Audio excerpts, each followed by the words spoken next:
La médaille miraculeuse. Ô Marie, conçue sans péché, priez pour nous qui avons recours à vous. En avril 1830, Catherine Labouré entra au séminaire des Filles de la Charité de Saint-Vincent de Paul, rue du Bac, à Paris. Dans la nuit du 18 au 19 juillet de la même année, elle eut une vision de la Vierge Marie qui lui dit « Mon enfant, le bon Dieu veut vous charger d'une mission. Vous aurez bien de la peine, mais vous vous surmonterez en pensant que vous le faites pour la gloire du bon Dieu. » Le 27 novembre suivant, Catherine eut une nouvelle vision de la Sainte Vierge. Vêtue de blanc, toute belle, debout sur une boule, foulant aux pieds un serpent et portant une boule plus petite dans ses mains couvertes de pierres précieuses dont jaillissaient des rayons. Cette boule que vous voyez, dit-elle à Catherine, représente le monde entier, et chaque personne en particulier. Ces rayons sont le symbole des grâces que je répands sur les personnes me les demandant. Les pierres qui ne jettent aucun rayon symbolisent les grâces qu'on néglige de demander. Puis, autour de la Vierge, apparurent en lettres d'or ces paroles.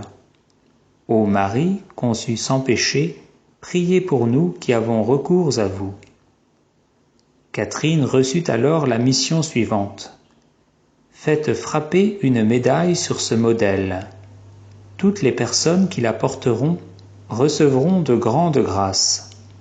Les grâces seront abondantes pour les personnes qui la porteront avec confiance. » Ce n'est qu'au début de 1832 que le confesseur de Catherine osa parler de ces événements à l'archevêque de Paris, lui faisant part notamment des plaintes de la Sainte Vierge parce que la médaille n'était pas encore frappée. Compréhensif, Monseigneur Quélan donna son accord pour que la médaille fût réalisée. Non seulement il eut le privilège de bénir les premiers exemplaires, mais le Seigneur lui fit encore la grâce d'être témoin du premier miracle. D'autres allaient bientôt suivre: conversion, guérison, délivrance. Et les fidèles ne parlèrent plus de cette médaille que sous le titre de médaille miraculeuse. L'un des miracles qui eut le plus de retentissement fut la conversion du juif Alphonse de Ratisbonne le 20 janvier 1842. C'est Alphonse qui criait haut et fort « Je suis juif et je mourrai juif ». Un ami avait néanmoins obtenu de lui qu'il portât au cou une médaille miraculeuse et récita matin et soir le « Souvenez-vous, ô très miséricordieuse Vierge Marie ». Entré dans une église, il vit, debout, sur l'autel, grande, brillante, pleine de majesté et de douceur, la Vierge Marie telle qu'elle est sur ma médaille. Une force irrésistible m'a poussé vers elle. Sa conversion fut radicale, et c'est comme prêtre qu'il mourut en 1884. Très vite, des médailles furent frappées par milliers et expédiées dans de nombreux pays à la grande joie de Catherine, qui mena une vie cachée jusqu'à sa mort le 31 décembre 1876. L'Église la canonisa en 1947 et son corps est conservé intact dans la chapelle des Apparitions à la rue du Bac. En 1894, le pape Léon XIII institua la fête de l'apparition de la Vierge Immaculée et de la médaille miraculeuse, et la fixa au jour de l'apparition, le 27 novembre. Saint Maximilien Marie Kolbe, mort martyr à Auschwitz en 1941, fut l'un des grands propagateurs de la médaille miraculeuse qu'il appelait ses cartouches contre le démon. Encore aujourd'hui, la médaille connaît une diffusion extraordinaire et les grâces promises ne cessent pas de pleuvoir.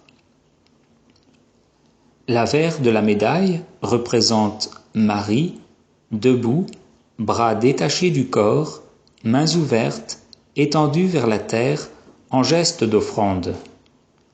Le serpent, écrasé sous les pieds de Marie. Des rayons de lumière sortent des mains de Marie, symbole des grâces obtenues par son intercession. La prière qui entoure Marie est recommandée pour obtenir des grâces matérielles et spirituelles. 1830 est l'année des 3 apparitions successives de la Vierge Marie à Catherine Labouré.